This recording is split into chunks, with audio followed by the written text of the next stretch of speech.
So one of the biggest challenges to being a group host is the fear of what happens when someone in my group asks a theological question that I don't know, or maybe they ask a question that I don't necessarily agree with the church on, or I don't know if the church would agree with what I would say on, and then it creates all kinds of problems. What do we do within that? Well, our group system is set up so that you do not have to be a lead theologian, a monk, or a sage in order for you to host a group, but instead, it's set up so that you can be a facilitator.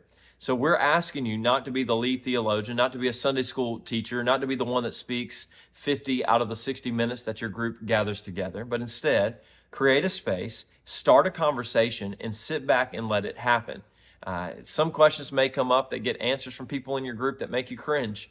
It's okay. It's in this group setting where we're allowing conversation to happen, where we're working through different people's viewpoints, where we're walking through perhaps that there's a little bit of a heretic inside of all of us, and we're trying to work through to getting back to the true scriptures understanding of who Jesus is and what that teaches us about the Christian life. So your job is not to control the conversation, but it's to facilitate the conversation.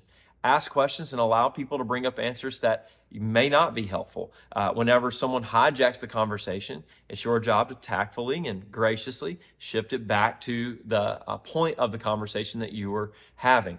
And so your job is not to be a lead theologian that has all of your soteriology, eschatology, and every other ology down, but instead, it is your job to ask questions and allow the discussion to happen. This is a challenge for me. I love to speak. And whenever I'm in groups, sometimes it's hard for me to shut up long enough to be a facilitator.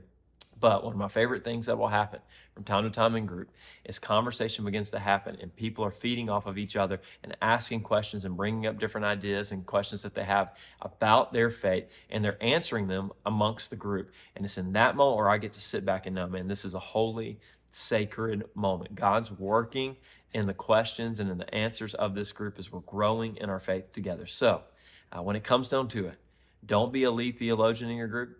Be one of your group. Be a facilitator that facilitates conversation as you grow together in knowing and loving and serving Jesus more.